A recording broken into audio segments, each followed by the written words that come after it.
revenir sur 10 autres déculottés qu'a infligé le Barça au Real Madrid. La première, c'est celle-ci et la victoire 3-0 du Barça à la maison face au Real Madrid, Eto'o, Van Bronckhorst, Ronaldinho. Ensuite, on a évidemment ce fameux match, le Barça qui avait gagné 3-0 au Real avec le doublé de Ronaldinho le jour où le Bernabéu s'est levé pour applaudir la star brésilienne. Ensuite, il y a évidemment le mythique 6-2, avec notamment un doublé de Thierry Henry, une démonstration de football, la première année de Pep Guardiola, victoire 6-2 face au Real. La plus belle pour moi, la plus belle démonstration de football, la Manita, le Barça de Guardiola face au Real de Mourinho, c'était extraordinaire. Ensuite, celui-ci aussi, le Barça de Luis Enrique, avec Suarez, Neymar, Iniesta, c'était exceptionnel. Et le doublé évidemment de Luis Suarez, le but d'Iniesta était mémorable. Le 3-0 en 2017-2018 évidemment, au Santiago Bernabéu, Suarez, Messi et même Alex Vidal y était allé de son but. On retrouve également le 5-1 ici, c'était en 2018-2019, Coutinho, le triplé de Luis Suarez et Arturo Vidal. Un autre 3-0 en Copa del Rey cette fois-ci au Bernabéu en février avec encore un doublé de Luis Suarez. Le 4-0, on s'en rappelle les gars, c'était sous Xavi, Aubameyang, Araujo, Torres, Aubameyang. Le Real était déjà champion, ils avaient déjà 10 ou 12 points d'avance. Et évidemment, le dernier en date, le 4-0 avec Yamal, le doublé de Lewandowski et Rafinha, c'était il y a 2 mois. Que cet homme a transformé le FC Barcelone, ce n'est pas des blagues.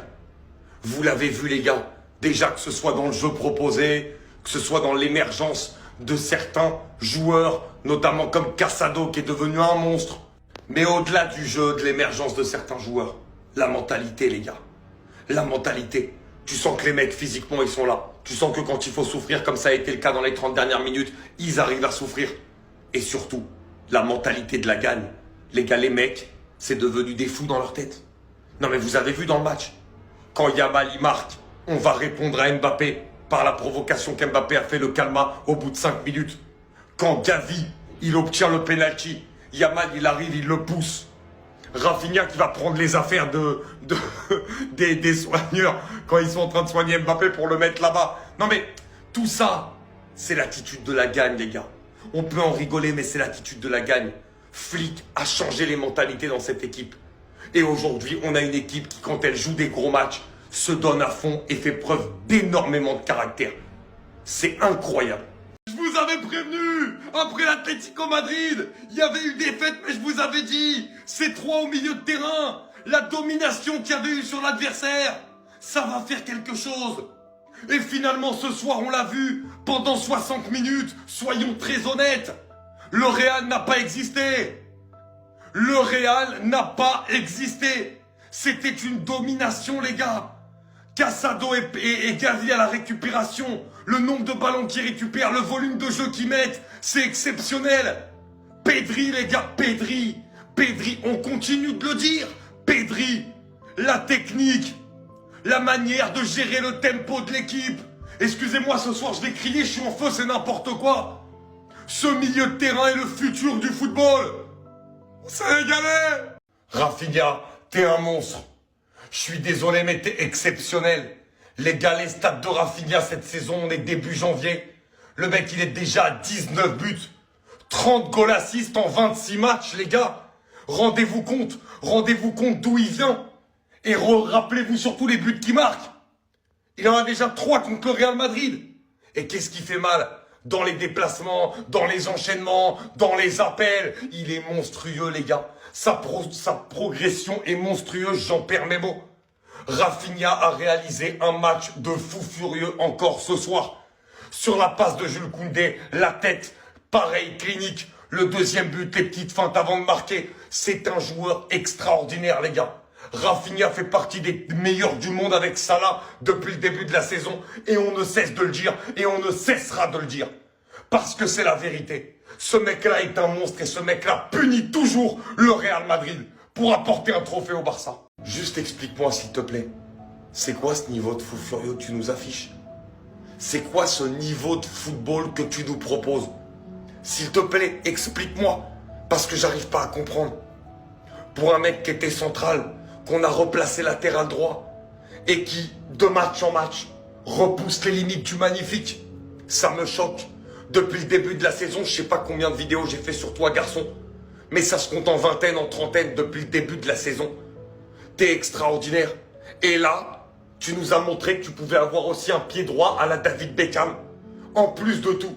En plus de continuer à pocket tous les meilleurs ailiers du monde, comme tu le fais quasiment dans tous les gros matchs avec le Barça. Là, tu nous fais une passe, David Beckham. Le centre pour Rafinha, c'est David Beckham Prime. Les gars, je deviens fou, moi. Je vais devenir fou. Vous allez me rendre fou, cette équipe du Barça. Qu'est-ce qu'il est fort. Prenez cette saison, et même sur la saison dernière, sur les 6 derniers mois, et on compte l'équipe de France. Tous les meilleurs ailiers gauches, tous les ailiers gauches feu follet, tu sais, qui dribblent, qui prennent la vitesse et tout, se sont tous cassés la gueule face à Jules Koundé. Tous. Tous, les gars. Si on prend même les gros matchs de cette saison, Vinicius. Ah, ensuite, il y a eu Gnabry. Au début de saison, il y a eu Nico Williams. À l'Euro, il y a eu Léao. Avec l'équipe de France, il y a eu Mbappé. Encore aujourd'hui, Berenguer, Nico Williams, qui sont des joueurs très en forme sur ce début de saison.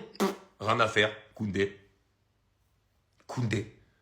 La puissance de Koundé défensivement, les gars. Je vous jure que c'est quelque chose dont on ne parle pas assez.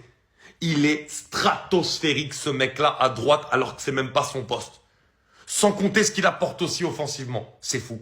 Le Barça, avec tous les problèmes qu'ils ont, etc. en ce moment, ça doit être le bordel dans sa tête. On sait qu'il y a eu énormément de ventes d'actifs, etc. pour avoir une équipe compétitive qui commence évidemment à avoir avec justement notre ami Hansi Flick. Le Barça est en finale contre le Real. Le Barça mène 5-2. Qu'est-ce qu'il fait? Il dort. Il dort. Il dort. Il est en train de dormir, les gars. Non mais c'est juste exceptionnel, Laporta. C'est l'absence de pression de ce mec. Moi, elle me fascinera toujours. Eh oui, parce que vous lui avez reproché de vendre, vous lui avez reproché plein de choses.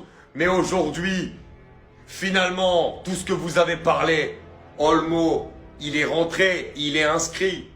Araujo, pour l'instant, il n'est pas parti. Il est rentré, on lui a donné le brassard de capitaine. Il a été énorme. Flick, c'est le meilleur choix que le Barça ait pu faire ces dernières années. Il est en train de relever une baraque de manière exceptionnelle et vous trouvez le moyen de lui reprocher des choses. Et après, bah, il s'est lâché. Quand les joueurs ont porté la coupe, le premier qui l'a porté, c'est Laporta, mais il la mérite. Ce mec est un génie. Nous sommes en face du numéro 8, le plus technique du football. Et je ne veux rien savoir.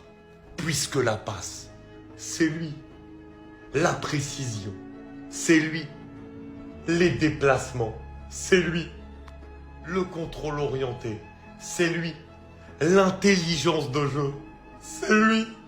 Le football, c'est lui. Ce qui me fait pleurer devant les matchs, c'est la beauté incarnée, ce mec. Il sait tout faire. Et qu'est-ce qu'il est fort. Et quand je parle d'intelligence, parce que même défensivement, très souvent, il est à la retombée de tous les ballons. Les centres en retrait, les corners, il est à la retombée des seconds ballons. Il est toujours bien placé. Il aère le jeu quand il faut l'aérer. Il calme le tempo quand il faut caler le tempo. Il accélère quand il faut accélérer. Il est capable de prendre la balle, dribbler 2-3 joueurs, faire toujours la passe dans le bon tempo. Il est capable de se projeter offensivement. Il y a toute la palette d'un numéro 8 de très grande classe chez Monsieur Pedri. C'est incroyable. Parce qu'on se réjouit tous depuis un moment du retour de Ronald Araujo. On est tous très heureux, on s'imagine la doublette avec Koubarsi, on se dit que pendant 10 ans ça va être la charnière du Barça, etc. Mais on a un problème. Et ce problème, il s'appelle Inigo Martinez.